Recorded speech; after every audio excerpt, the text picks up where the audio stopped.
خبر سے متعلق آپ کو بتا رہے ہیں اور مزید تفصیلات جانتے ہیں اپنے نمائندے رضوان سعید سے۔ رضوان، کہیے گا بلا مقابلہ منتخب ہو گئے ہیں سرفراز بگٹی؟ جی بالکل،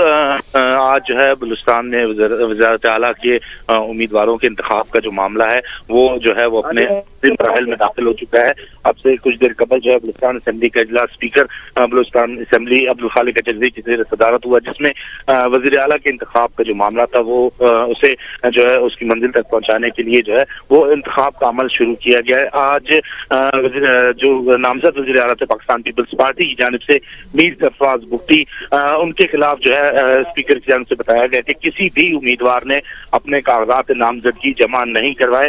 جبکہ حق رائے دہی کے استعمال کے لیے جو ہے وہ ایوان میں جو ہے وہ اس کا پروسیس شروع کیا گیا۔ مجموعی طور پر میں آپ کو بتاؤں کہ وزارت اعلیٰ کے لیے وزیر اعلیٰ کو اعتماد کا ووٹ حاصل کرنا پڑتا ہے، جس کے لیے 35 ارکان کی ضرورت ہوتی ہے، جبکہ ہم یہاں پر دیکھ رہے ہیں کہ جو اسپیکر کی جانب سے رولنگ دی گئی ہے تو امیر سرفراز بگٹی صاحب کو جو ہے وہ 40 ووٹ جو ہے حاصل ہوئے، جبکہ اس دوران میں آپ کو بتاؤں کہ جمعیت اسلام آج ایوان میں جو ہے وہ نہیں آئی، جبکہ جو نیشنل پارٹی کی جانب سے جو ہے وہ رائے شماری کا حصہ وہ نہیں بنے۔ تمام ارکان ان کے ایوان میں موجود تھے مگر وہ رائے شماری کا حصہ نہیں بنے، تو اس کے بعد اب جو ہے وہ میر سرفراز بگٹی جو ہے وہ وزیر اعلیٰ بلوچستان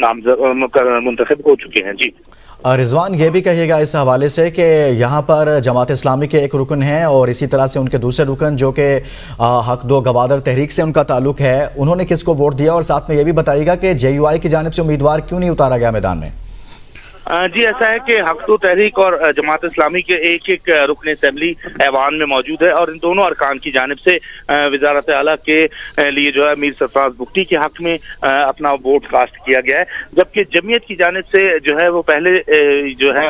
کہا گیا تھا کہ نیشنل پارٹی، بی این پی عوامی اور دیگر جماعتوں کو ملا کر جو ہے وہ ایک اپنا امیدوار اسپیکر، ڈپٹی اسپیکر اور وزیر اعلیٰ کے لیے لائے گے۔ تاہم ہم نے دیکھا کہ اسپیکر، ڈپٹی اسپیکر کے انتخاب میں بھی جو ہے وہ جمعیت کی جانب سے امیدوار نہیں لایا گیا، اور ساتھ ہی ساتھ گزشتہ روز جو ہے وہ وزیر اعلیٰ کے لیے جو کاغذات نامزدگی حاصل کرنے کا سلسلہ تھا وہ مکمل ہونے تک جو ہے کوئی کاغذات نامزدگی حاصل نہیں کیے گئے۔ اس حوالے سے جمعیت کی جانب سے اب تک کوئی موقف اختیار نہیں کیا گیا، تاہم جو ہے ہم دیکھ رہے ہیں کہ اس وقت وزارت اعلیٰ کے لیے جو ہے وہ بیورو چیف کوئٹہ رضوان سعید اس متعلق اپڈیٹ کر رہے تھے، بہت شکریہ آپ کا۔